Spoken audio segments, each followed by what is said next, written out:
السلام علیکم ورحمۃ اللہ وبرکاتہ۔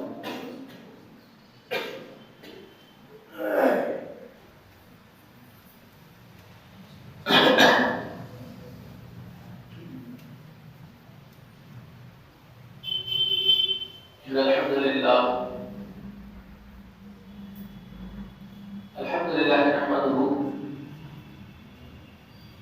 ونستغفره ونعوذ باللہ من شرور انفسنا ومن سیئات اعمالنا، من يهده الله فلا مضل له ومن يضلل فلا هادي له، أشهد أن لا إله إلا الله وحده لا شريك له وأشهد أن محمدا عبده ورسوله، أما بعد،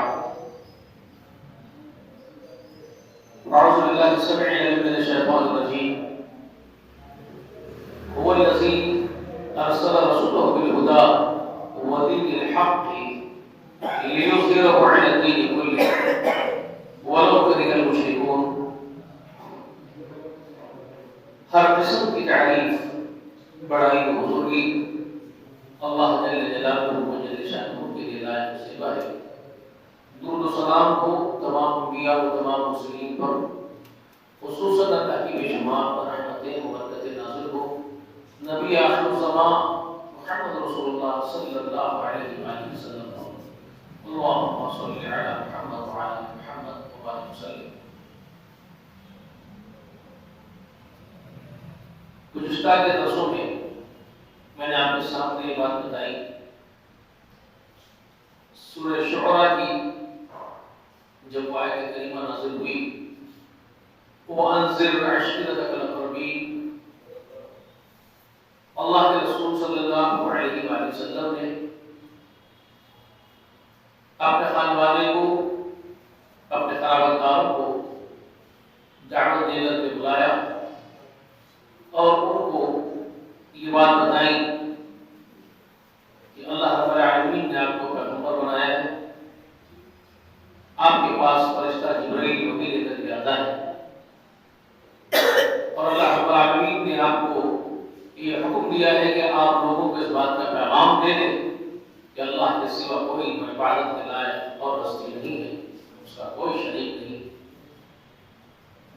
اور اس بات کا پیغام دے دیں کہ محمد اللہ کے بندے اور اس کے رسول ہیں۔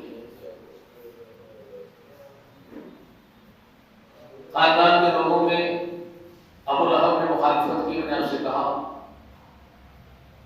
لیکن ابو طالب اٹھ کر کے کھڑے ہو گئے، انہوں نے کہا کہ بھتیجے، جو حکم آپ کو اللہ نے دیا ہے آپ اپنا کام کیجیے،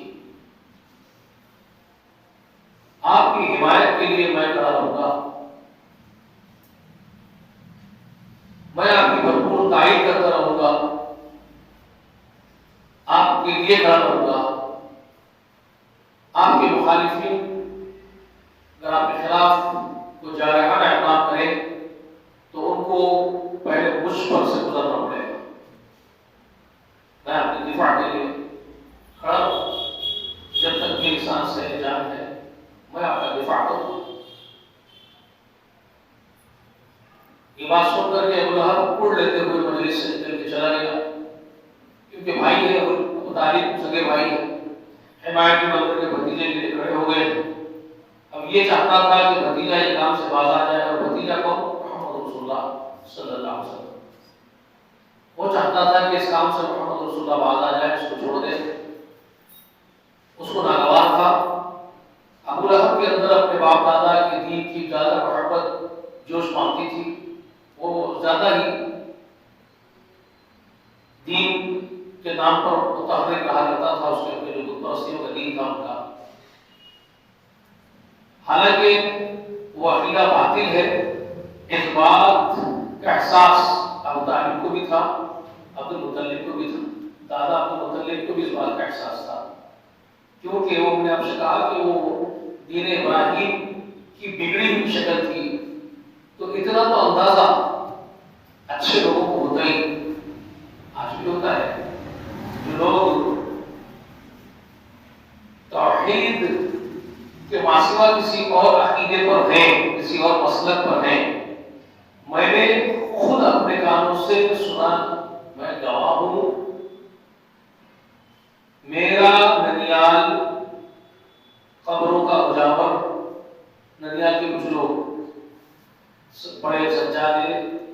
مجاور تھے. میری نانی بہت زیادہ قرآن مقدس پڑھتے اور اس کو قریب سے جانتے اور دعاؤں کو بہت اچھا جانتے، اور وہ معلمہ بھی تھے، وہ سکھاتے بھی تھے، قرآن پڑھاتے بھی تھے. اسی خاندان، اسی عقیدے، اسی گھرانے کی خاتون تھی. دیگر جو ان کے رشتے دار تھے وہ ان کی بڑی عزت اور احترام کرتے تھے، ان کے علم کی وجہ سے ان کی استاد کی بات ان کو پڑھاتے تھے.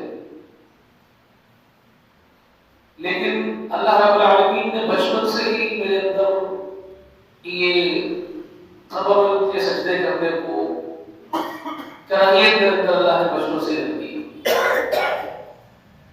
مجھے زبردستی پکڑ کے جھکا جاتا تھا تو میں جھکنے سے اعراض کر کے بھاگ جاتا تھا،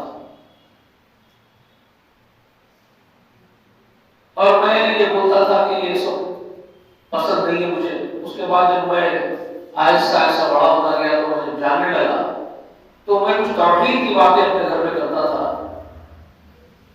حالانکہ میرے والد اس عقیدے کے نہیں تھے، خبر پرستی کے، لیکن میری چند باتیں ان کے سمجھ میں نہیں آتی تھی کیونکہ وہ ایک دیوبندی عقیدے کے تھے، جماعتوں میں جاتے تھے. لیکن میری نانی چونکہ وہ قبر پرستی کے گھرانے سے ہوتے ہوئے بھی میری باتیں ان کو کھٹکتی تھی، کلک کرتی تھی. وہ کہتے تھے کہ کہیں نہ کہیں اس کی باتوں میں دم اور سچ بول رہا ہے، جبکہ وہ ایک استادی ماں کی حیثیت سے علم رکھنے والی خاتون تھے، بڑی ماں. مگر بولتے تھے اس کی بات میں میری والدہ کو بولتے تھے کہ بیٹا کچھ بات جو بول رہا میرے کو بھی کچھ کھٹکتی صحیح لگتی ہے اس کی بات. یہ سب کیسے جائز ہو سکتا ہے کہ اللہ اس کا سے نہ کیا جائے؟ تو میں یہ کیوں سنا رہا ہوں؟ اس لیے کہ عبد المطلب کو بھی یہ بات کھٹکتی تھی، ابو طالب کو بھی بات کھٹکتی تھی. یہ کیسے جائز ہو سکتا ہے؟ ابراہیم علیہ السلام تو توحید کے پیغمبر تھے، پھر یہ جو ہمارے پاس دین بن گیا ہے کہ شکل درست ہو سکتی ہے یا نہیں کی، اس بات کا کھٹکا سارے فطرت کے لوگوں کے اندر ضرور تھا. وہ ابو لہب میں نہیں تھا. ابو لہب میں وہ احساس نہیں تھا، وہ حساسیت اس کے قلب میں نہیں تھی. اس کا قلب سلامتی سے پورا تھا، خیر سے پورا تھا اس کا قلب. ٹھیک ہے. ابو طالب کے اندر تھوڑا سا خیر تھا جس کی وجہ سے انہوں نے کھڑے ہو کے کہا، بھتیجے جو خیر ہونے دل کو چھو گئی ہوگا. جب رسول اللہ نے بڑے حسن انداز میں اور پیارے انداز میں اپنے گھر والوں کو سمجھایا، اللہ کی توحید بتائی، تو کہیں نہ کہیں ابو طالب کے دل کو وہ بات چھو گئی. تو اس لیے وہ اٹھ کر کے کھڑے ہو کر کے کہتے ہیں، بھتیجے میں آپ کی بھرپور کروں گا، میں آپ کا حامی بن کر کے کھڑا رہوں گا، آپ کا دفاع کروں گا. دو باتیں تھی اس کے اندر. ایک تو یہ کہ جو میں نے آپ سے کہا کہ قلب کو چھو جانے والے کچھ قلب ہوتے جس پر نرمی ہوتی ہے کچھ دلوں میں، اچھی باتیں چھو جاتی. تو رسول اللہ کی وہ اچھی بات اپنے قلب کو چھو گئی. ایک بات ہوگی. دوسری بہت اہم بات اس میں یہ بھی تھی کہ عرب کے پورے ماحول میں یہ بات تھی کہ وہ کمٹمنٹس پورے کرتے تھے.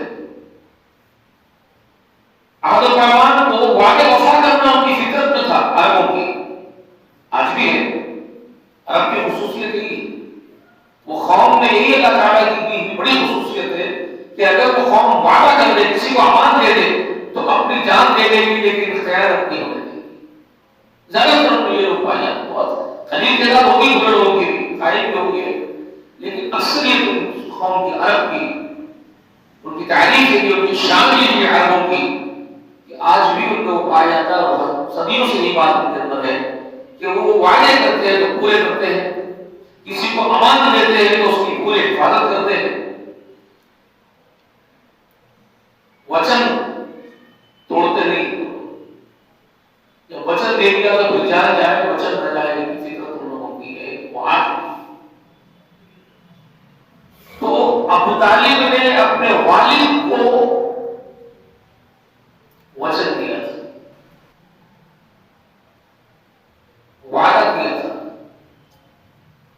محمد رسول اللہ کی کفالت میں کروں گا.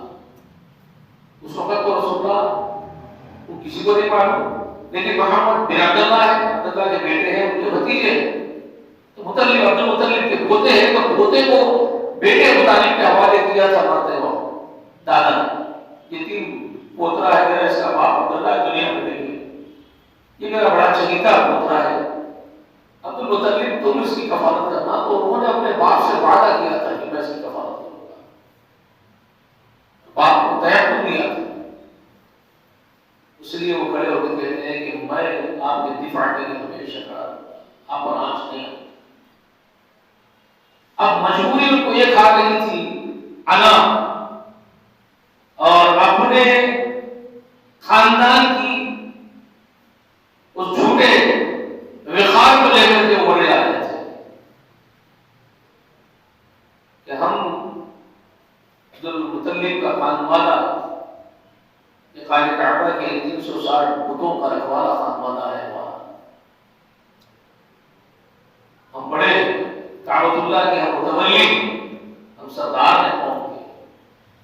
اگر اب میں اپنا دین باپ دادا کا چھوڑ کے تم جو کہہ رہے محمد اس کو قبول کر لوں تو مجھے آگ آ رہی ہے، شک آ رہی ہے، میں اس کو قبول نہیں کروں گا، مگر میں تمہارا حمایتی بن کے کھڑا رہوں گا، تمہارا دفاع. تو تم اپنا کام کیے جاؤ. یہ تیقن دیا رسول اللہ کو ابو طالب نے، علی کے والد، سید علی کے والد.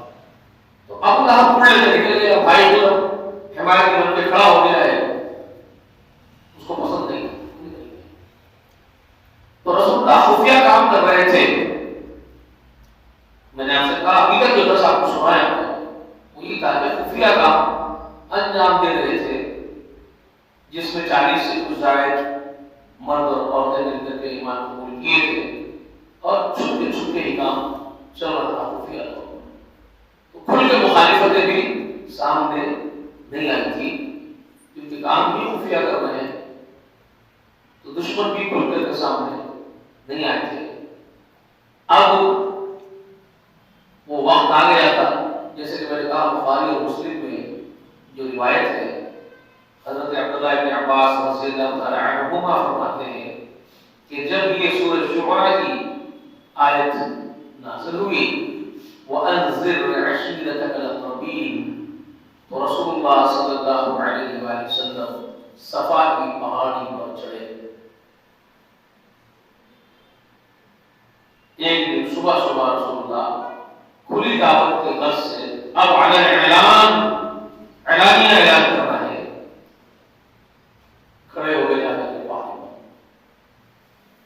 اور یہ صبح کے وقت پہاڑ پر چڑھ کے ایک آواز لگانا اس وقت ان کے معاشرے کا ایک فارمل سسٹم تھا، ایک فارمل سسٹم تھا ان کے پاس نظام. کچھ اہم کام کے لیے خبردار کرنا ہوتا پوری قوم کو، یعنی بہت کوئی انتہائی اہم خبر دینا ہو اپنی قوم کو، الرٹ کر دینا ہو، چوکنا کر دینا ہو، چیتاونی دینی ہو قوم کو، بھی الرٹ کرنا ہو، تو کیا کرتے تھے؟ اسی صفا کی پہاڑی پر کوئی آدمی چڑھ جاتا تھا، اور چڑھ کے کیا کرتا تھا؟ معلوم ہے، کپڑے پورے اتار دیتا تھا، پورے کپڑے اتار کے پرہانا ہو جاتا تھا، اور جو کپڑے اتارا وہ کپڑوں کو بتا کر کے پکارتا تھا. کیا کہتے تھے؟ ہائے صبح کی بربادی، آواز لگاتا تھا. یا صباح، اپنے گھر کو پکارتا تھا، اے صبح، صبح جو ہو رہی ہے، اب اس میں جو ہونے والا ہے اس کو سنو. اس کا بچہ یہ ہوتا تھا کہ سارے لوگ دوڑے گئے، ننگا ہو جاتا تھا پورا پورا. تو اس کی اس علامت کو وہ انڈیکیشن تھا، وہ انڈیکیٹ کرتا تھا ننگا ہو کر کے کپڑے اتار. تو لوگ اس کو برہانہ کپڑے بتاتا ہوا دیکھ کر کے سمجھ جاتے تھے. قوم کے اندر وہ انڈیکیشن تھا، سسٹم تھا، میں نے کہا فارمل سسٹم تھا. تو اس کا مطلب یہ ہوتا تھا کہ کوئی ایمرجنسی نیوز ہے، ایمرجنسی رپورٹ ہے، کوئی بہت ہی خطرناک ایمرجنسی رپورٹ ہے، کسی قیمت پہ وہاں جانا ہے، وہ کیا بولنا سننا.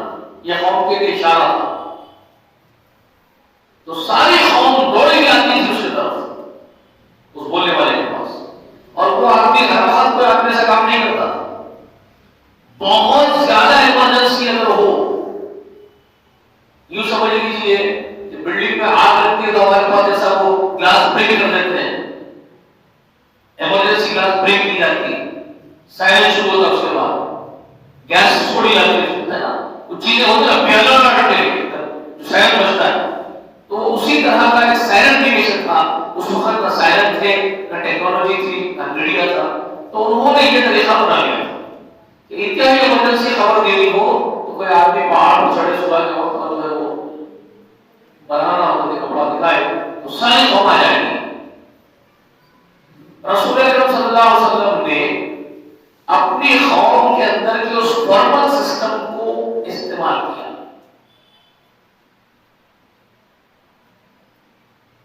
اور لیکن اس کے اندر جو نکارت اور برائی اور خباثت ہے اس کو نکال دیا۔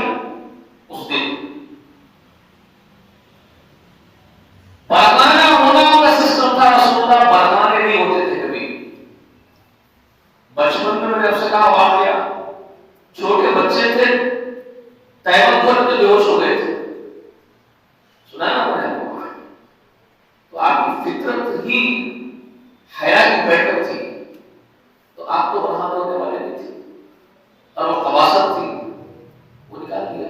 تو بہت سارے علماء کرام نے اس واقعے سے رسول اللہ کی زندگی کے اس مسئلے کو اخذ کیا۔ فقہ کے علماء فقہ نے، فقہاء نے یہ مسئلہ اخذ کیا اس واقعے سے رسول اللہ کی زندگی کے۔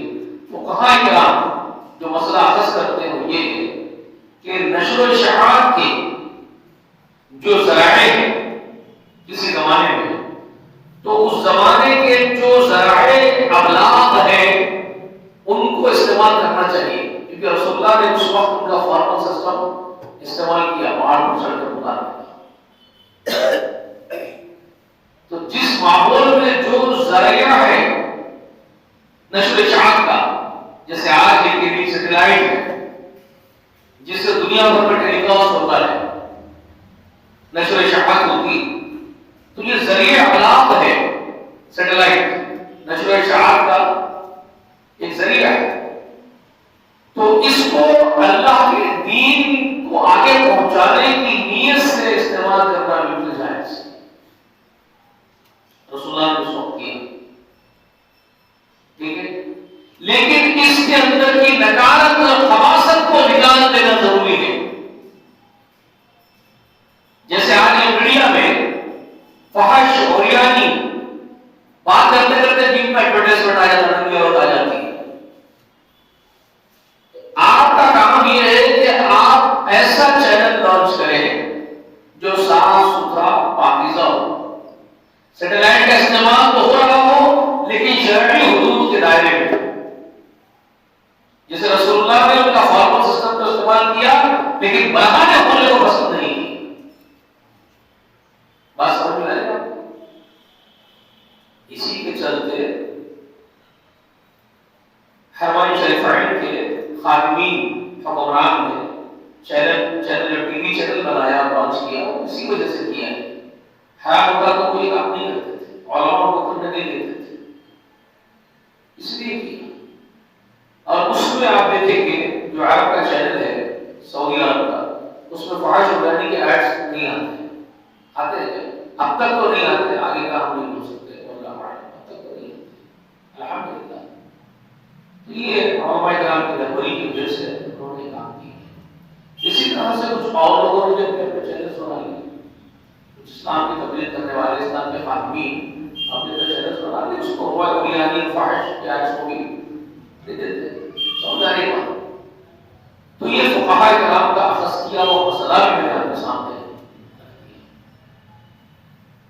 تو رسول اللہ نے اس دن ان کے فرمل سسٹم کو استعمال کر کے، جو اس وقت فارمیلٹی تھی ان کے پاس، اس کو انہوں نے استعمال کیا، یا سبع کی آواز آ رہی۔ تو جیسے ان کے پاس رواج ہے کہ اگر کوئی یا سبع کا کپڑا دکھا کر پکارے تو سارے کو بھاگنا ضروری ہوتا ہے، بھاگتے ہیں، وہ اسی طرح سے بھاگتے رہے، اس کے عادی ہو چکے تھے، ان کو معلوم تھا، تو وہ دوڑے ہوئے ہیں۔ جو نہیں رہ سکتا تھا وہ گھر کا ایک فرد بھیجتا تھا، ضرور جاؤ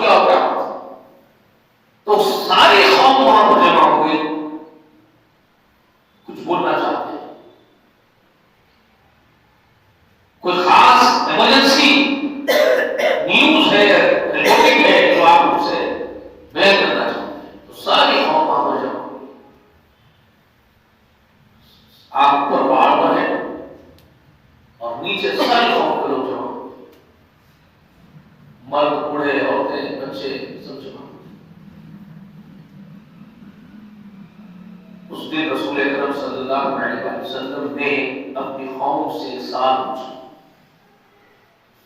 سوال یہ پوچھا اگر میں تم لوگوں سے یہ کہوں کہ اس پہاڑ کے پیچھے ایک لشکر تم پر حملہ ہونے کو ہے, ایک نو لشکر آ گیا ہے سال و سامان کے ساتھ, اسلحہ کے ساتھ, اور وہ تم لوگوں پر حملہ کرے گا, اٹیک کر دے گا, اگر میں ایسا کر دوں تم لوگوں سے تو کیا تم لوگ میری بات کی تصدیق کریں؟ اس میں بہت ساری باتیں ہیں, مختلف طریقے سے الگ الگ الفاظوں کے ساتھ واقعہ بیان کیا گیا ہے. رسول اللہ نے ان سے سوال یہ پوچھا تھا, لوگوں میں اس مقام پہ ہوں جہاں سے میں آگے بھی دیکھ رہا ہوں پیچھے بھی دیکھ رہا ہوں, میں وہاں ہوں جہاں تم نہیں ہو, جو میں دیکھ سکتا ہوں تم نہیں دیکھ سکتے ہو. رسول اللہ نے کہا ہم سے لوگوں میں اوپر ہوں, میں اوپر کے مقام پر ہوں, تم نیچے ہو, اور میں اس رفعت والے اوپر کے مقام سے وہ دیکھ رہا ہوں جو تم نہیں دیکھ رہے ہو. اور کیا میں تم سے کہوں کہ لشکر پر حملہ ہوگا تو تم یقین کرو گے؟ اس رسول اللہ کے سوال میں بے شمار حقیقتیں پیوست ہیں, بہت ساری ریالٹیز اس جملوں میں پیوست ہیں, حکمتوں سے بھرے ہوئے الفاظ ہیں رسول اللہ کی. آج بھی سمجھنے کی ضرورت ہے. ہمارے پاس آج بھی مقررین سے اتنا بیان کر دیتے ہیں کہ یہ سوال پہاڑی پر چڑھے اور پکارے اور بولے. ذرا غور و فکر کرو. اللہ سے یہ دعا کرو کہ اللہ ایسا عقل عطا کرے جو تدبر کرنے والا ہو, جو غور و فکر کرنے والا قلب ہو, اللہ وہ قلب سے ان کو عطا کرے. وہ متفکروں کا قلب جو فکر کرنے والے لوگ ہیں, ہم کو وہ قلب عطا کرے. ٹھیک ہے, آپ کو بات سمجھ میں آئی؟ میں وہاں ہوں اوپر کے مقام پر جہاں تم نہیں ہو, اور جو میں وہاں سے دیکھ رہا ہوں وہ تم نہیں دیکھ رہے ہو. اس میں ایک ظاہری شکل قوم کے سامنے پہاڑ کے اوپر کھڑے ہوئے محمد ہے, ظاہری شکل جو اس وقت نظر آتی. لیکن اس کے پیچھے اس سکے کے دو پہلو سے ہیں. اس کلام کے دوسرا پہلو جو اس کلام کا ہے وہ بہت عمدہ اور بہت اعلیٰ ہے. میں وہاں ہوں جہاں تم نہیں ہو, میں اوپر ہوں تم نیچے ہو, میں بہت اوپر ہوں. وَرَفَعْنَا لَكَ ذِكْرَكَ کو بیان کر رہے ہیں. اللہ نے مجھے وہ بلندی دی کہ کمر تم نہیں آ سکتے. پہاڑ کی چوٹی بلند نہیں ہے, وہ صرف سفر پہاڑ کی چوٹی بلند نہیں ہے. قوم کے سامنے لوگوں کو اوپر وہاں رفعت کو قوم کو جاؤ تم نہیں. اللہ نے مجھے بلند کر دیا, اور اتنا رفعت والا مقام ہے جہاں کوئی بھی اب نہیں آ سکتا ہے عالم کے بیٹوں سے, پورے عالم کے بیٹوں سے. اگر عیسیٰ بھی آ جائے تو یہاں نہیں آ سکتا, موسیٰ بھی آ جائے یہاں نہیں آ سکتا, یہاں تک کہ اگر باپ ابراہیم آ جائے وہ بھی یہاں نہیں آ سکتے, آدم آ جائے وہ بھی یہاں نہیں آ سکتے. اس بلندی پر مجھے بات کر کے رب نے کھڑا کر دیا ہے جہاں کوئی اور بلند نہیں ہو سکتا.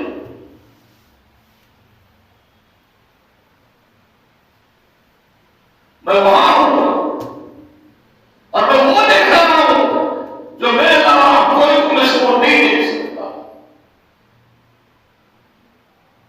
اللہم صلی علی محمد وعلی آل محمد وبارک وسلم.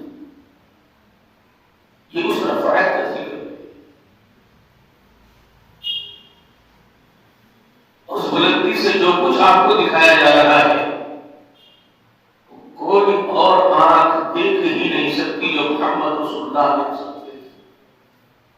آپ کو معلوم ہے آپ کے دیکھنے کو اللہ نے سارے آدم ذات سے الگ کر دیا تھا. معلوم بھی ہے کہ نہیں بات, آپ کے دیکھنے کو اور ہمارے دیکھنے کو اللہ نے الگ کر دیا تھا.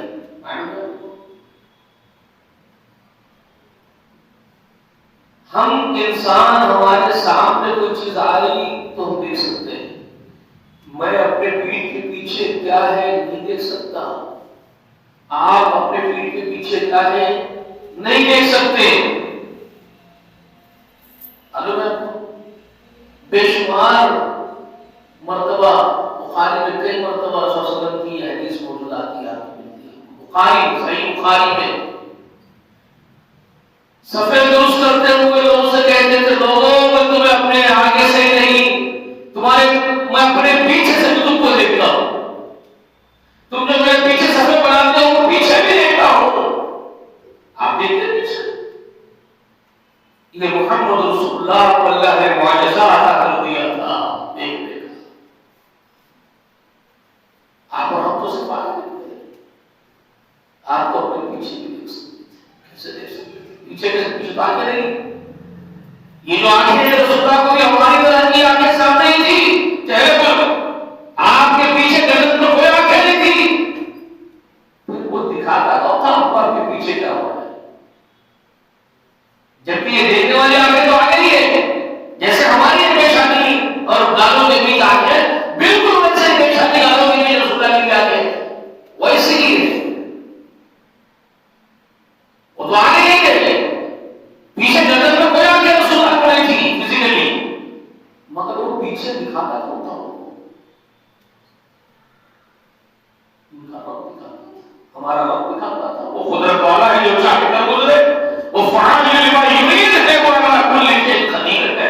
وہ اپنی قدرت سے اپنے محمد کو صلی اللہ علیہ وسلم کو ہر چیز دکھا دیتا تھا آگے اور پیچھے. سمجھ رہے ہو؟ اللہ کی حکمتوں میں سے یہ حکمت تھی. اللہ کو معلوم تھا کیا چیزیں ضروری ہے. محمد رسول اللہ کے لیے کیا کیا ہونا ضروری ہے کیا کیا کو دکھانا ضروری ہے.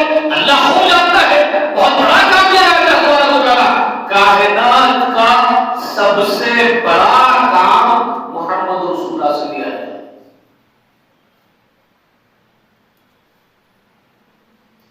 آدم کے بننے سے لے کے قیامت ہونے تک جتنے انسان وجود میں آئیں گے اور زمین پر بسیں گے اور زمین پر جتنا اللہ کے رب العالمین کے مرضی والا کام ہونا تھا دین کے نفاذ کا کام دین کو سمجھانے کا کام اللہ کی توحید نافذ کر دینے کا کام جتنے سوالات انبیاء کرے تھے وہ سوالات انبیاء کے پورے کام کو اکمل کروانا تھا محمد رسول اللہ کے ذریعے سے. سوالات انبیاء کے ذریعے جو نعمتیں بھیجنا مقصود تھا آدم صاحب کے لیے اور جنوں کے لیے وہ اتمام کروانا تھا محمد رسول اللہ کے ذریعے. تو سب سے بڑا کام زمین کی پشت پر محمد رسول اللہ کے ذریعے لینا تھا. اس لیے وہ معجزے آپ کو عطا کیے تھے. ہم برخودار عقائد کی بات کرتے ہیں تو کبھی عقیدے میں یہ بات لاتے ہی نہیں ہمارے کہ محمد رسول اللہ اپنے آگے بھی نہیں پیچھے بھی دیکھ سکتے تھے. میں نے ہمارے لوگوں سے کبھی نہیں سنا اس طرح کی باتیں لوگوں کو سمجھاتے ہوئے. یہ اعجاز ہے خصوصیت ہے تخصیص ہے محمد رسول اللہ کی فضیلت ہے محمد رسول اللہ کی. آپ آگے ہی نہیں پیچھے بھی دیکھتے تھے. یہ معجزہ ہے میرے آقا محمد رسول اللہ. یہ کسی کو حاصل نہیں. ایسے بے شمار 300 سے زائد معجزات میرے آقا محمد رسول اللہ کے ہیں جو کسی کو حاصل نہیں.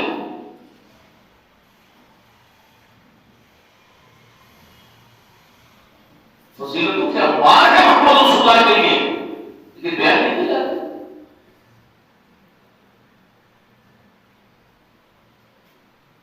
کیوں نہیں بیان؟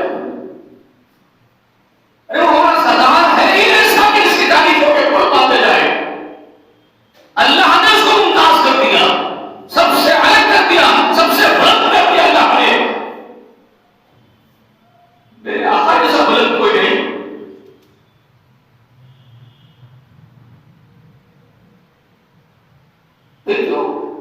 نہیں بیان کیا جانا چاہیے. فخریہ بیان کیا جانا چاہیے.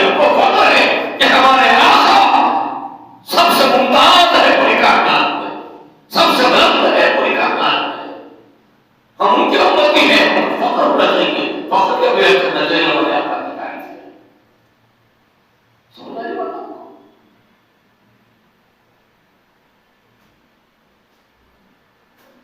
ہم خدا نہیں بنا سکتے، غلو نہیں کر سکتے. جیسے دیگر لوگ نادان ہیں، بعض جاہل جہلا ہے، نادان ہے، جو غلو کر کے ہمارے آقا محمد رسول اللہ کو اللہ کے قائم مقام بنا دیتے ہیں، الوہیت میں ربوبیت میں شامل کر لیتے ہیں. یہ ان کی بدبختی ہے، دیوانہ پن ہے. بعض ان میں جاہل ہیں، نادانی کی وجہ سے کرتے ہیں، اور بعض ان میں جان بوجھ کے کرنے والے غدار بھی ہیں. میں یہ نہیں کہتا ہوں یہ سب نادان ہیں، اکثریت نادان ہوتی ہے. علماء سو بھی ہے، بولے علماء کا جو وانٹیڈ رسول اللہ کے مقام کو اللہ کے برابر کرنے کی کوشش کرتے ہیں. وہ ان کے اپنے پیٹ چلتے، ان کے غلے بھرتے ہیں، اس لیے وہ اپنے نظام کو چلانے کے خاطر عوام الناس کو دیوانہ بناتے ہیں اور بیوقوف بناتے ہیں.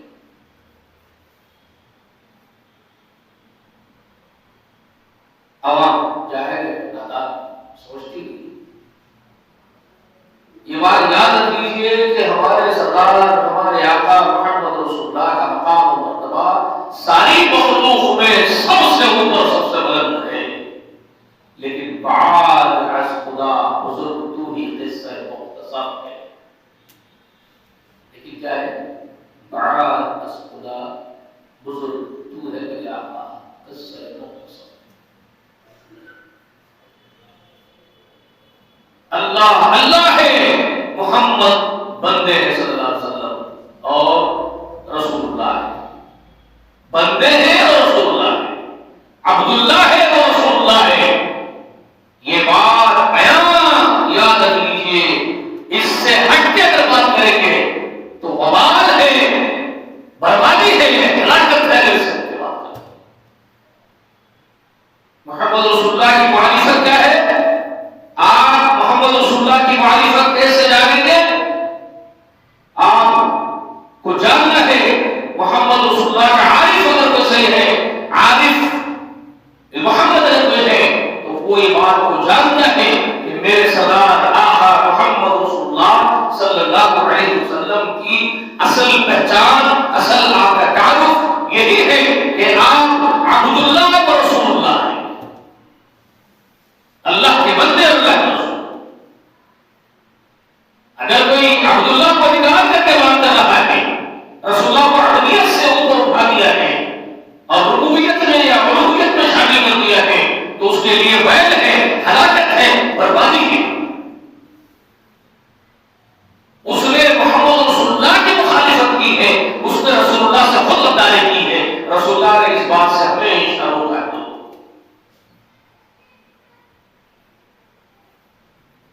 عیسائیوں کو ڈانٹ پڑتی رسول اللہ نے، عیسائیوں کو کئی مرتبہ، عیسیٰ اللہ کے بندے ہیں، اس کے رسول ہیں، میں اس کا بندہ، اس کا رسول. نہ عیسیٰ اللہ کی عبدیت سے جدا، نہ میں اللہ کی عبدیت سے جدا. اپنی آخری عمر کے حصے میں جو لعنت و بدعوت کی ان لوگوں پر لعنت کی رسول اللہ نے. اللہ کے لیے لعنت اور پھٹکار ہو پہلے کے نام پر جنہوں نے اپنے انبیاء کی قبروں کو سجدہ بنا لیا. میرے اللہ میری قبر کو کبھی سجدہ نہ بننے دے، اس کی حفاظت فرما. لعنت کی لوگوں پر تیری لعنت ان لوگوں پر، تیری پھٹکار اللہ ان لوگوں پر جنہوں نے اپنے انبیاء کی خبروں کو سجدہ کا بنا کر بیٹھے. تو میری خبر کی حفاظت فرمانا، محفوظ رکھا، اسے سجدہ کا نہ بننے دے. آپ ہوتے بیٹھو، کن کو مسلط کر دیا جو آپ کو کوڑے بجاتے آج بھی سجدہ نہیں کرنے دیتے. اللہ نے ڈالا. رسول اللہ کی دعا ہے، اللہ حفاظت کرو. تو عبداللہ و رسول اللہ کو سامنے رکھو اور محبت رسول اللہ سے اللہ کی قسم اس کی انتہا کر دو. اس محبت کی انتہا کر دو. ساری محبتیں خاک ہو جائے، میرے حبیب محبت کا ہے.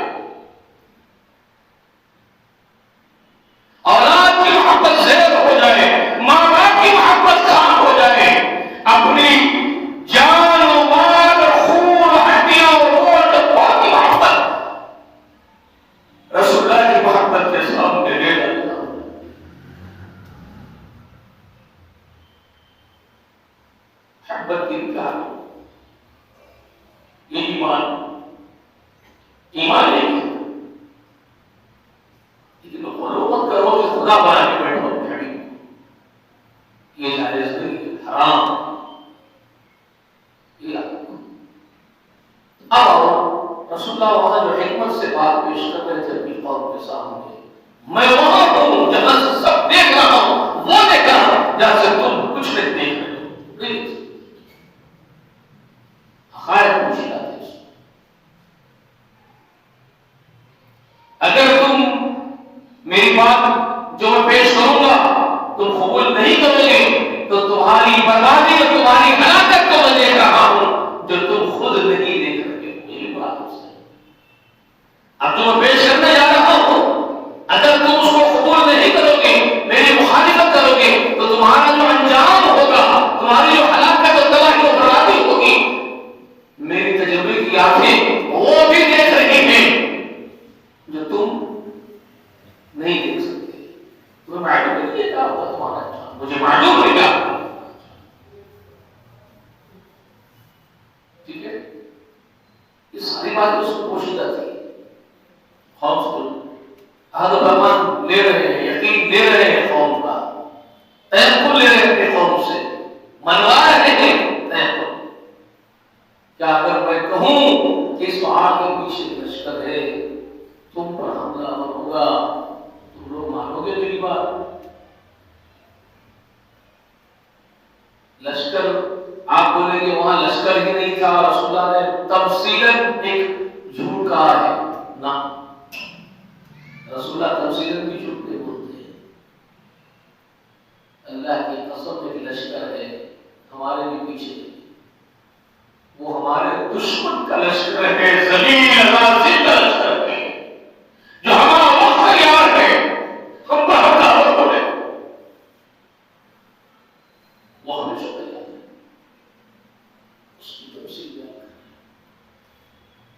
تم کو برباد کرے گا، وہ تم پر چڑھے گا، اپنے گھوڑے لڑائے گا، تم کو برباد کرے گا۔ ایک حقیقت پوشیدہ ہے اس میں، ساری یہ تفصیل نام جو سمجھ آئیے میری آپ کو، ان تمام عیوب سے بہت پاک ہے میرے حبیب محمد رسول اللہ، ہر بات کا جواب چھپا ہوا۔ تب قوم ایک زبان ہو کر کے جو بات بولی، پوری قوم ایک زبان ہو کر کے بات کری۔ ایک ہی جملہ جو کئی لوگوں کی زبان سے نکل جاتا ہے، کئی وقت سنے ہوگے آپ مجلسوں میں بیٹھے ہوتے ہیں، کوئی سوال پوچھ لیں تو سب کی زبان سے ایک ہی جملہ نکل جاتا ہے، جب آواز گھومنے لگ جاتی ہے ایک ہی بات نکلتی ہے ایک زبان سے۔ وہی ہوا وہاں، ہر زبان سے ایک ہی جملہ وہاں نکلا، ایک ہی دلوں سے آواز نکل بھی سکتی ہے، قلب سے روحوں کی آواز نکل گئی وہاں سامنے والا۔ رسول اللہ نے اتنا پوچھا کہ اگر میں کہوں کہ لشکر تم پر حملہ ہوگا تم میری بات مانو گے؟ ایک زبان میں کہتے ہیں ہاں ضرور مانیں گے، اس کے بعد کیا کہتے ہیں؟ آپ سے جھوٹ کا تجربہ ہی آپ کی قوم نے کبھی نہیں کیا۔ اللہ اکبر کبیر، اللہ اکبر کبیر، اللہم صلی علی محمد وعلی محمد وبارک وسلم۔ کیا بات ہے ساتھی ہے، اس میں دشمن بھی کھڑے ہوئے ہیں، جو بعد میں حد تک دشمنی کرنے والے لوگ بھی وہیں پر کھڑے ہوئے ہیں۔ اس وقت دشمن کوئی نہیں تھے، جس وقت رسول اللہ سے بات ہو رہی ہے، رسول اللہ سوال پوچھ رہے ہیں، دشمن کوئی نہیں ہے اس وقت۔ ہاں تھوڑا تھوڑا آپ کے خلاف چین وغیرہ چل رہی ہے، جیسا میں نے پوچھتا بتایا تھا، ابو لہب کے اندر پک رہا ہے، کھلبلی تو مچی ہوئی ہے، لیکن ابھی وہ پوری بغاوت نہیں ہے، دھری نہیں ہے دلہن اللہ کی۔ حقیقت کی زبان وہاں پر چاہنے والے نے اگر جو چین میں کرنے والی زبانیں بول دی، ہاں مانیں گے آپ کی بات، کیوں مانیں گے؟ اس کا رزلٹ پیش کر رہے ہو، اس کا رزلٹ کا پیش کر رہے ہو، خوف کرو، آپ کی بات ضرور مانیں گے ہم، مگر آپ جو بھی کہتے ہیں مانیں گے، اس کا ایک رزلٹ ہے، اس کی ایک وجہ ہے،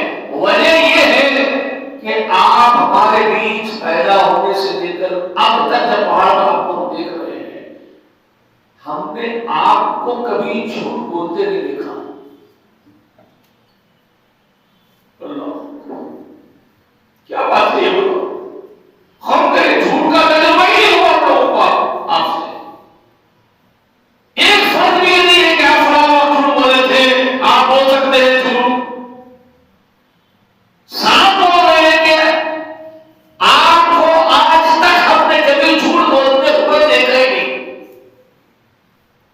کیا کیریکٹر ہے وہ آدمی کا، کیا کیریکٹر ہے اس شخص کا جو بچپن گزارا، جوانی گزارا، تڑپا ہو گیا، پوری قوم اس بات میں گواہی دے رہی ہے کہ آپ نے کبھی جھوٹ ہی نہیں بولا ہے. اور جی کسی کو کھڑا کر سکتے ہیں پوری کائنات سے اس کو، اس درجے کا صادق اور سچا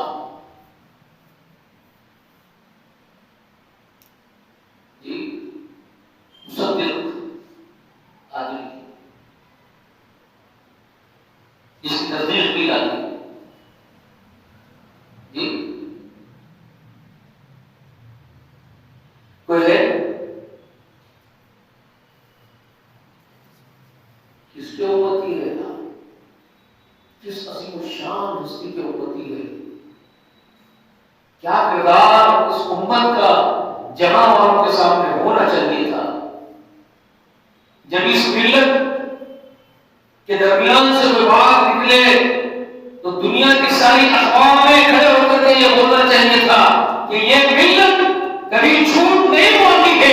اگر یہ ملت نے کوئی بات کہی ہے، اس امت نے محمد کی کوئی بات کہی ہے، تو یہ بات ہم ساری اقوام گواہی دیتی ہے کہ یہ بات سچ ہی ہوگی.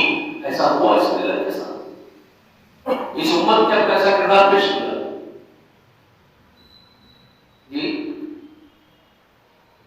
یا اس کے الٹ کر دیا، یا پھر اس کے الٹ کر دیا. ہاں اس کے الٹ کر دیا، ہاں اس کے الٹ کر دیا. سارے دنیا کی اخبار میں یہ نہیں کہتی کہ یہ سچے لوگ ہیں، بلکہ سارے لوگ یہ کہہ رہے ہیں کہ یہ جھوٹے دھوکے باز لوگ ہیں. یہ کر دیا تم نے، یہ کر دیا. اور جھوٹے دعوے کرتے محمد رسول اللہ کی محبت کے،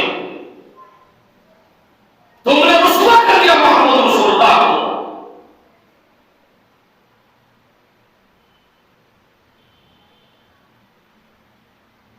تمہارے کردار سے لوگ بیزار ہیں زمین والے.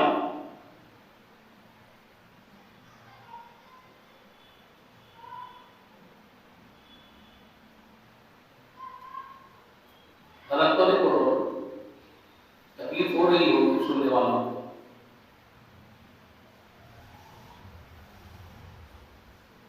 جی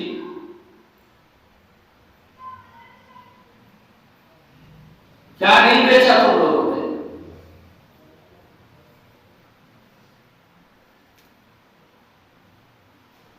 ایمان بیچ دیا، دھرم بیچ دیا، سچائی بیچ دی، امانتداری بیچ دی.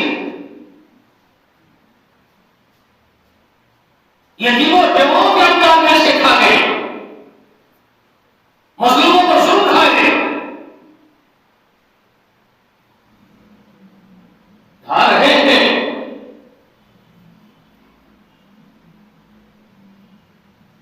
کون سی برائی ہے جس کا ارتکاب اس ملت کے لوگوں نے نہیں کیا، مجھے بتائیے.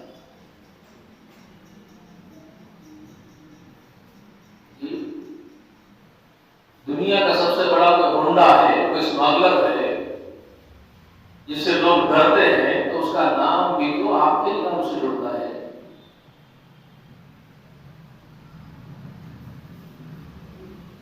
آپ نے تو خوف کا آتنک مچایا ہے. سچائی ہے، کوئی دوسرا بولتا ہے تو بہت تکلیف ہوتی ہے، مگر خود کے گرواروں میں جھانکوں کا اس کو سچائی نہیں ہے.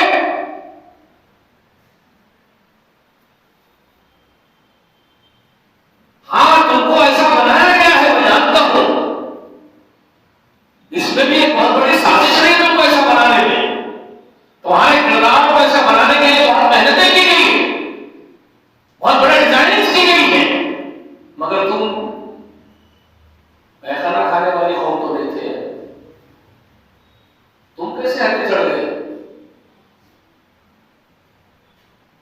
عقل تو تم کو بھی تھی نا، کیا کرنا چاہیے کیا نہیں کرنا چاہیے. ضرور لوگوں نے تمہارے ساتھ سازش کی ہوگی، مگر تم تو باپ کے لوگ تھے، تم کو تو اپنے حبیب کی پرواہ ہونی چاہیے تھی، اپنے محبوب کے نسبت کا خیال ہونا چاہیے تھا. تم کیسے ہو گئے؟ بتا، اس کا سوال کون پوچھے گا؟ جی شاید میرے سوال سے بہت سارے دلوں کو چھونے گی بات، تکلیف ہوگی اور ہو رہی ہے، عموماً ہو گئی. میں ممبر پر چڑھ کے خطبہ دیتا ہوں، رسول اللہ کا طریقہ اختیار کرتا ہوں. رسول اللہ کا ممبر ہے ہی اس کام کے لیے بھائی، وہ تو ہے ہی ممبر اس لیے کہ وہاں سے معروف کا حکم دیا جائے، منکر سے روکا جائے، اصلاح کیا جائے، اس لیے تو ممبر ہے. رسول اللہ کے زمانے میں یہ ہوتا تھا، کسی آدمی کو رسول اللہ دیکھ لیتے تھے، کوئی منکر کا ارتکاب کر گیا، کوئی برائی کا ارتکاب کر گیا، غلط کام کر گیا، تو اللہ کے رسول اس کا نام نہیں لیتے تھے کسی کا پرٹیکولر، لیکن جب ممبر پر جاتے تو اس کا سب بولتے تھے لوگوں کو کیا ہو گیا ہے، لوگ اس طرح کا کام کر رہے جو نازیب ہے، جو درست اور اچھا نہیں ہے، لوگ اس طرح کا کام کر رہے ہیں. تو سننے والا وہ بات سن لیتا تھا، سمجھ جاتا تھا کہ اگر سے کام ہو گیا تو وہ اپنی اصلاح کر لیتا تھا، کیونکہ وہ ایمان والے تھے. وہ اس عمل کو چھوڑ دیتے تھے. میں اسی طرح سے کچھ کیا کر کے کہتا ہوں کہ لوگوں کو کیا ہو گیا، لوگ یہ برائیاں ملوث ہو گئے ہیں، تو آج لوگ یہ دشمنی کرنے لگے مجھ سے کہ یہ ہمارے کو برا تمہارا پیغمبر پر چھوڑا، جبکہ میرے بولنے کی غرض کسی ایک پرٹیکولر نام کے بغیر ہوتی ہے، تو اس کا مطلب یہ ہے کہ وہ برائی کو چھوڑ دے. اس کا کی غرض سے بولتا ہوں. اگر کسی میں وہ چیز ہے تو اس کا کیا کام ہے، وہ خرابی کو ترک کرے اور اپنی اصلاح کرے، توبہ کرے، یہ کام ہے. بجائے اس کے وہ آدمی یہ سمجھ کے مجھ سے دشمنی کرے کہ یہ تو مجھے ہی بولا تھا، میرے پر پڑ رہا ہے، تجھے کب بولا؟ قسم ہے کہ میں نے تجھے اکیلے کو دشمنی کی وجہ سے نہیں بولا ہے، کسی کو نہیں بولا دشمنی کی وجہ سے. میری نگاہ میں آدمی برا نہیں ہے، برائی بری ہے. میں آدمی کو برا نہیں بول رہا ہوں، برائی کو برا بول رہا ہوں. تو آدمی کا کام یہ ہے کہ برائی واقعی بری ہے، اس کو چھوڑ دے اور خود اللہ کا بندہ بن جائے، توبہ کرے. بجائے اس کو یہ کہنا ہے کہ مجھے ہی برا بول رہا ہے، جنگل میں جھگڑ رہا ہے. سوچیے عقل پر کیسے پتھرے پڑے ہوئے لوگ اس وقت، کس طرح کے ہو گئے ہیں لوگ. کسی ناصح کی بات قبول کرنے کوئی تیار نہیں، نصیحت برداشت نہیں کر پا رہے. یہ اس قوم کا حال. اور ایسے میں ہم یہ کام لے کر اٹھتے ہیں، گالیاں کھانے لوگوں کی. انشاءاللہ اجر کے امیدوار ہیں، انشاءاللہ اجر کے امیدوار ہیں. تو اب یہاں یہ سمجھ لیجیے کہ اللہ رب العالمین کے حکم کے بعد جو رسول اللہ نے ہمت کے ساتھ پہاڑ پر چڑھ کر کے آواز دی اور قوم سے تصدیق لی کہ کیا میں جو کہہ رہا ہوں تم مانو گے. اب یہاں دھارت بھی بڑھتی تھے رسول کو، کیونکہ ابو طالب جو تیقن دیے تھے کہ بھتیجے میں ہوں تمہارے دفاع کے لیے، تو ہمت بن جاتی ہے نا سب.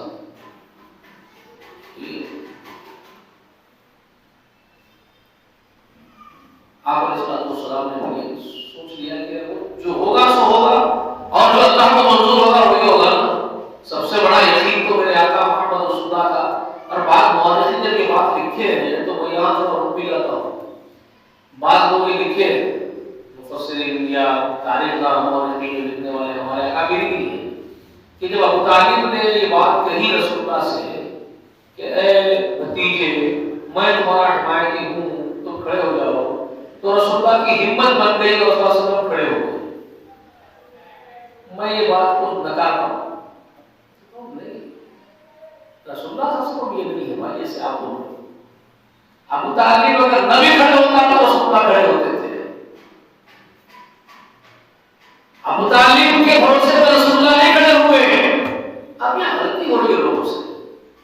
یہ محمد ہے بھائی صلی اللہ علیہ وسلم ہے، یہ اللہ کا غلام، اللہ کا بندہ، وہ بندہ ہے جس کے مقام پر کوئی بندہ آ ہی نہیں سکتا ہے. وہ اللہ کا کامل عبد ہے، وہ توکل اور بھروسہ اللہ پر کرے گا، نہ کہ ابو طالب. کیسے دماغ کی بات آتی ہے لوگوں کی، لکھتے ہیں مگر اس طرح کی بات ہے. میں پڑھتا بھی ہوں، مجھے سمجھ نہیں آتی. ایسا نہیں ہوتا. یہ آپ کے دماغ میں جو بات آئی ہے یہ نادانی ہو گئی، کچھ بھول ہو گئی آپ اللہ سے، بڑوں سے بھی ہوا. جو میرے اسلافی ہے وہ ان کی نیتیں کوئی نہیں کرنے والوں کی. میں یہ نہیں کہہ رہا ہوں کہ ان کی نیتوں پر کوئی بات کرے. سہو انسانوں سے ہی ہوتی ہے، آدم ذات سے ہی سہو ہوتی ہے. یہ قسم کی سہو ہی ہے، غلطی ہی ہے جو یہ سوچ لیے کہ ابو طالب نے جب ہمت دی تو رسول اللہ کھڑے ہو گئے. یہ آپ کی سوچ کی کہیں نہ کہیں سہو ہے. آپ محمد کو جانتے ہی نہیں صلی اللہ علیہ وسلم کو. وہ ابو طالب بولے تو کھڑا ہونے والا شخص نہیں، وہ اللہ بولتا ہے تو کھڑے ہونے والا شخص ہے صلی اللہ علیہ وسلم. اللہ کے لیے کھڑے ہوئے، جیسا حکم آ رہا ہے ویسے کام کر رہے ہیں. آپ ہر کام گائیڈ لائنس میں کر رہے تھے، وہ کیا اپنی مرضی سے نہیں کرتے تھے. میں نے آپ کو پوچھتا ہی بتایا، ایک کام بھی اپنی طرف سے اپنی مرضی سے نہ کچھ بولتے ہیں نہ کچھ کرتے ہیں. وہی بولتے جو وہی آتی ہے ان کے پاس، وہی کرتے جو وہی کی تربیت ہوتی ہے. جیسے جیسے پڑھے جاتے ہیں ویسے ویسے کام. ایک روایت اس طرح سے بھی آتی ہے کہ اس کھلی دعوت کے لیے سے میں نے کہا بخاری میں تو عبداللہ ابن عباس رضی اللہ تعالی عنہما نے سورہ شورى کی آیت کو کوٹ کیا. وَأَنذِرْ عَشِيرَتَكَ الْأَقْرَبِينَ آئی تو آپ پہاڑ پر چڑھتے کھڑے ہوئے اور کھلی دعوت کا کام شروع کیے. ایک روایت یہ بھی آتی ہے کہ سورۃ الحجر کی آیت جب اللہ نے آپ کو حکم نازل کی، یہ انذر عشیرتک الاقربین جب آئی تو رشتہ داروں کو بلایا، دعوت لنچ کی، جس کا میں تفصیل کے ساتھ آپ کو بیان کر دیا. ایک نہیں دو مرتبہ دعوت لنچ کی. پہلی مرتبہ کی دعوت لنچ کرنے کے بعد جب کام نہیں بنا، ابو لہب نے کام بگاڑ دیا، تو دوسری دعوت لنچ کر کے کچھ دنوں کے بعد پھر بلا کر کے آپ نے پیش کر دیا. تو انذر عشیرتک الاقربین پر حکم ہو گیا، حکم پر عمل ہو گیا. جب یہ آرڈیننس آئے کہ اپنے قریبی رشتہ داروں کو آپ ڈرا دیجیے، تو آپ دعوت لنچ کریں، ڈرا دیے، کام ہو گیا، حکم کی تکمیل ہو گئی. اب پہاڑ پر چڑھنے کے لیے جو حکم آیا تھا اس کا ایک روایت میں ذکر ہے جو سورہ حجر کے بارے میں، اور سورہ حجر کی 94 آیت کریمہ کے بارے میں. فاصدع بما تؤمر وعلى المشركين. یہ حکم کے بعد جب یہ حکم آیا ہے، یہ وحی نازل ہوئی، آپ کھلی تکلیف کے لیے پہاڑ پر چڑھ گئے. بعض لوگ کہتے ہیں کہ پہاڑ پر چڑھ گئے پھر یہ آیت نازل ہوئی. واللہ اعلم، آسمان ہو سکتی ہے، وقت ادھر ہو سکتا ہے. ٹھیک ہے، اس میں یہ حکم آ گیا فاصدع بما تؤمر، جس کا حکم تم کو دیا جا رہا ہے کھل کر کے اعلان کر کے لوگوں تک پہنچا دیجیے، دعوت دیجیے. وعلى المشركين، اب مشرکوں کو چھوڑ دیجیے، ان پر ڈرنے کی ضرورت نہیں. جی اور کیا کہا؟ اِنَّا كَفَيْنَاكَ الْمُسْتَهْزِئِينَ الَّذِينَ يَجْعَلُونَ مَعَ اللَّهِ إِلَٰهًا آخَرَ فَسَوْفَ يَعْلَمُونَ. یہ سورہ حجر کا ہوتا آیت نمبر 95 96 سورۃ الحجر غالباً 15 مقام پر ہے قرآن مقدس میں سورتوں کے اعتبار سے.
مذہب کے کیوں اس طرح کے ہو گئے ہیں آج تک پاس نہیں ہے۔ اس کے بعد رسول اللہ نے ان سے کیا کہا کہ کیا بات تھی، وہ کون سی خرابی بات تھی، کون سا مطالبہ تھا جو رسول اللہ نے ان سے اس تصدیق کے بعد ان کے سامنے رکھا؟ کیا مانگ لیا اس سے؟ اپنے لیے پہاڑ چڑھ دنیا کی دولت مانگی اس سے، اقتدار مانگا اس سے، بادشاہت مانگی اس سے، صدارت مانگی اس سے، خانہ کعبہ کی تملیت مانگی اس سے، خانہ کعبہ کی وہ ہوتا ہے نا، وہ مسجد کے متولی صاحب آپ ہیں، میں صدر بن جاتا ہوں، میرے کو دے دو، تو اس پر جھگڑا ہوگا کہ بات سمجھ میں آتی ہے بھائی جو صدر بن جاتے ہیں کہ مخالفت ہو رہی ہے، ہمارے پاس ہو رہا ہے کہ نہیں ہو رہا ہے؟ جماعت کے صدر بن جانے کے واسطے ذلیل کر رہے دوسرے کو نہیں کر رہے؟ اللہ والوں کی جماعت ایسا ہے، یہ اللہ والے لوگ ہیں، یہ لوگ منہج اور لوگ ہیں، یہ منہج والے لوگ ہیں، یہ بڑے پاکیزہ لوگ ہیں، یہ منہج والے لوگ ہیں، ان جیسا بے وقوف آدمی یہ صاحب کے منہج سے اٹھس کر آتا ہے، یہ حضرات کے منہج کو اٹھس کر آتا ہے، یہ منہج والے لوگ ہیں جو کتے بلوں سے لڑتے ہیں الیکشنوں کے بعد جماعت جو ایک دوسرے کو رسوا کرتا ہے، ذلیل کرتا ہے، خلاف پکڑنا پڑتے ہیں کے خلاف ہے، یہ منہج والے لوگ ہیں۔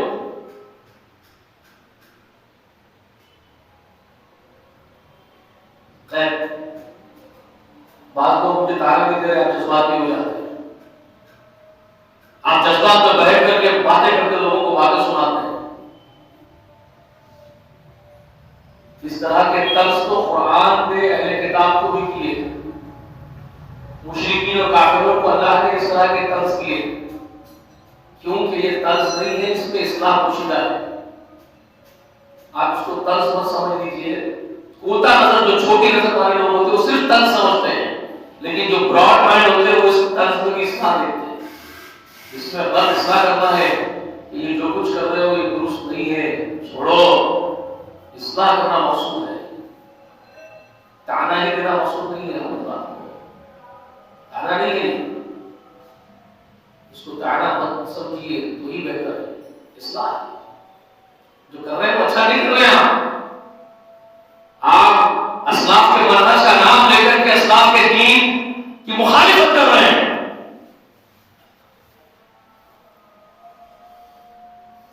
آپ عطر کی بوتل کا لیبل لگا کر کے گند بیچ رہے ہیں، یہ غداری بہت مہنگی پڑے گی قیامت کے دن۔ اچھا لیکن بہت مہنگا پڑے گا یہ سودا، ہم تو آپ کے خیر خواہ ہیں، جو آپ کے بول رہے ہیں کہ جو آپ کر رہے ہیں حرکتیں اچھی نہیں تو نہ بولو سے، آپ کی خیریت چاہتے اس لیے بول رہے ہیں کہ اچھا لیکن رسوا ہو جائے، یہ گھر مت بیچو، یہ دین بڑا پاکیزہ ہے، یہ پاکیزگی پر اس کو قائم رہنے دو، اس کو اس کی پاکیزگی کے ساتھ ہی قبول کرو اور زندگی میں اس کو اپنے عمل میں لاؤ، اس پاکیزگی زندگی پاکیزہ گزارو میرے دوستو۔ یہ خیر خواہی ہے ہماری، آپ اس کو ہماری دشمنی میں سمجھو تو خیر۔ اس کے بعد رسول اللہ نے اپنے لیے نہیں مانگا تھا ان سے کچھ بھی، نہ صدارت مانگی تھی، نہ متولیت مانگی تھی، نہ اقتدار مانگا تھا، وہ حقیقت پیش کی تھی اللہ کے رسول نے، جو حقیقت ہے، مانو تو بھی حقیقت ہے، نہ مانو تو بھی حقیقت ہے۔ ساتوں آسمانوں کی مخلوق، ساتوں زمینوں کی مخلوق، جو بھی درمیان کی مخلوق جتنی ہے وہ سب مل کر کے اس حقیقت کو اگر ریجیکٹ کر دیتے ہیں تب بھی اللہ کا بات واقع ہونے والا نہیں۔ یہ وہ گارنٹی تھی، اگر تم قبول کرتے ہو تو اللہ کو بلند ہونے والا نہیں، وہ اپنے آپ محمود ہے۔ یہ وہ حقیقت تھی جو رسول اللہ نے اپنے قوم کے سامنے اس وقت کی تھی۔ اتنا ہی مطالبہ اس سے اس ریالٹی کا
یہ سچائی پر آ گئے تو تم ہی کامیاب، میرا کچھ فائدہ نہیں، اپنے لیے میرا آپ سے دفاع مانگو، ایک حقیقت ہے جس کو منوانا چاہتا ہوں۔ بولو بھائی یہ کیا ایسی حقیقت، ایسی بات تھی جس کی عوض میں دشمنیاں کی جائے؟ کیا رسول اللہ کی یہ بات ایسی بات تھی، کوئی نامعقول بات تھی کہ جس پر سارا جہاں کے لوگ دشمن بن جائے ہوتے، قریب کے لوگ دور ہو جائیں؟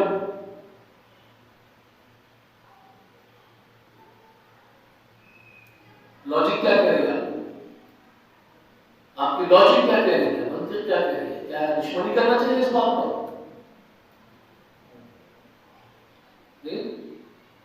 لیکن حقیقت یہ ہے کہ حقیقت میں یہ وہ سچائی ہے کائنات کی سب سے بڑی سچائی۔ جب یہ سچائی سامنے آتی ہے تو ساری باطل طاقتوں کی کمر ہو جاتی ہے اور سارا باطل اکٹھا ہو جاتا ہے سچ کے خلاف اور دشمن بن جاتا ہے۔ یہی سچ ہے، یہ وہ سچائی ہے کلمہ لا الہ الا اللہ کہ جب یہ کلمہ اس کی پوری حقیقت کے ساتھ، اس کے پورے وقار کے ساتھ، اس کی پوری بلندی کے ساتھ جب وہ بیان کیا جائے تو لوگ اس کی باطل طاقتیں اس کی دشمنی کے اوپر اکٹھا ہو ہی آتی ہیں، سارا باطل ایک جگہ جمع ہو جاتا ہے اور ایڑی چوٹی کا زور لگا کر کے سامنے دشمن نظر کے آتا ہے۔ یہی سوالات انبیاء کے ساتھ ہوا ہے اور یہی محمد رسول اللہ کے ساتھ اس دن ہوا، اور یہ ہر ایک کے ساتھ ہوتا ہے جو بھی اس کلمے کو پیش کرتا ہے۔ یہ ہر اس آدمی کے ساتھ ضرور ہوتا ہے جو اس کلمے کو پیش کرتا ہے، اس کو مخالفتیں جھیلنی بھی پڑتی ہے۔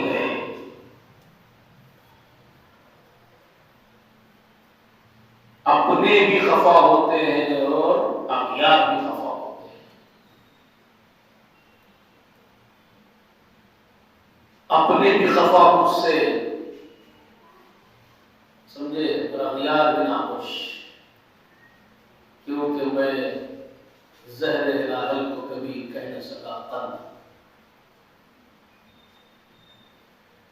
اقبال نے ایک سچی بات پیش کی، اپنے بھی خفا مجھ سے اور پرائے بھی ناخوش، کیونکہ میں زہر ہلال کو کبھی کہہ نہ سکا قلب میٹھا کر دوں، زہر کو کبھی میں میٹھا حلوہ کہہ کر کے نہیں پیش کر سکتا، میں اتنا بڑا دھوکہ نہیں دے سکتا۔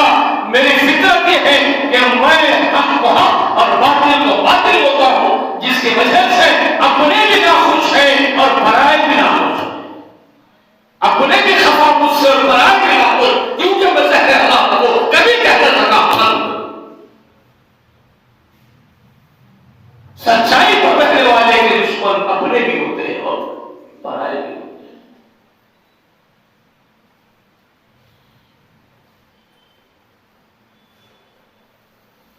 اب آنے والے اتوار سے بہت اہم باتیں آپ کے سامنے آنے والی ہیں۔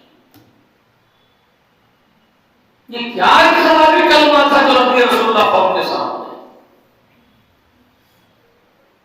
کیوں خوف کو لگا ہوا گزرا یہ کلمے کا مطالبہ رسول اللہ سے؟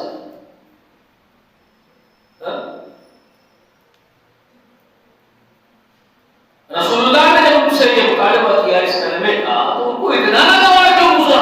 پتھرے لگے تھے کیوں مارنے پڑا انہیں؟ کیوں بددعائیں دے رہے ہیں؟ کیوں رسول اللہ کو زندگی بھر کے دشمن بنا کے بڑھے؟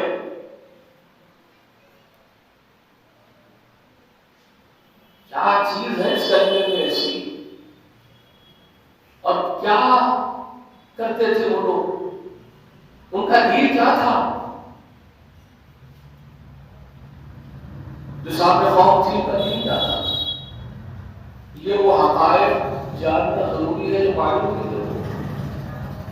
صرف اتنا معلوم ہے کہ خود پرست ہے، صرف اتنا ہی خود پرست ہے، واقعی اصل خود پرست ہے، اللہ کو مانتے ہی نہیں تھے، اللہ پر ایمان ہی نہیں تھا ان کا۔ یہ ساری چیزیں جاننا ضروری ہے کہ ہے نا؟ تب تو معلوم ہوگا کہ ان کا دین یہ تھا، رسول اللہ کا دین یہ تھا، وہ اس طریقے پر تھے، رسول اللہ نے یہ دعوت دی. کیا پتا چلے گا میں کیا کر رہا ہوں، آپ کیا کر رہے ہیں؟ تب پتا چلے گا کہ ہم کس کے ساتھ ہیں، رسول اللہ کی دعوت کے ساتھ ہیں یا مخالفت کرنے والوں کے دین کے ساتھ ہیں. پتا تو چلنا چاہیے کہ ہم کہاں کھڑے ہوئے ہیں. ہمیں اپنا اسٹیج تو معلوم ہو کہ ہم کہاں اسٹینڈ لیے ہوئے، ہمارا اسٹینڈ کیا ہے. ہمارا اسٹینڈ یہ کوئی بات، ہم کس کے ساتھ اسٹینڈ لیے ہوئے، ہم رسول اللہ کے ساتھ اسٹینڈ لیے ہوئے کہ مخالفین کے ساتھ اسٹینڈ لیے ہوئے. برخوردار ساری زندگی اسٹینڈ لیے ہوئے ابو جہل کے ساتھ، ابو لہب کے ساتھ، اور دعوت جھوٹے کرتے رہ گئے محمد رسول اللہ کی محبت میں. اور حشر کے دن سارا کا سارا باطل ہو گیا، حکارت گیا تو کیا ہوگا. تو یہ وہ اہم چیزیں ہیں جس کو جاننا بہت ضروری ہے. میں سمجھ رہا ہوں ضروری ہے. اب آپ حضرات بھی مشورہ دیجیے کیا یہ باتیں جاننا ضروری ہے یا نہیں، چلنے دیا جائے اس کے سمجھ. تو پھر گھر کی عورتوں کو بھی اس بات کا حق ہے کہ وہ یہ باتوں کو جان لیں. آپ کے دوست احباب کو بھی، آپ کی اولادوں کو بھی، آپ کے رشتہ داروں کو بھی اس بات کا حق ہے کہ وہ یہ باتیں جان لیں. حقائق سب سے بڑے حقائق ہیں. تو آپ یہ کوشش نہیں کریں گے کہ اپنے عزیزوں کو، اپنے اقارب کو، اپنے گھر والوں کو، اپنے بچوں کو، اپنی عورتوں کو یہاں لے کے آئے اور یہ اہم ترین باتیں گوشہ گزار ہو جائے چاہیں گے نا ایسا تو لائیے نا. واضح عورتوں کے لیے انتظام بھی تو ہے نا مسجد اعظم. کوشش کریں گے. گزشتہ بھی میں نے آپ حضرات سے اس کا مطالبہ کیا تھا کہ دیکھو بھائی یہ بہت اہم باتیں اب یہاں سے آنے والی ہے درسوں میں، لیکن پتا نہیں کیا تقدیر ہے، کیا ہونا ہے کیا ہونا ہے شریک معلوم ہوگی. شیطان کا بچہ تو ہمارے خلاف بہت زیادہ کر دیا دلوں میں، شاید جاؤ مت وہاں، اس کو معلوم ہے وہاں جاؤ مت، وہاں مت جاؤ، اس تو کرے گا ہی بہت.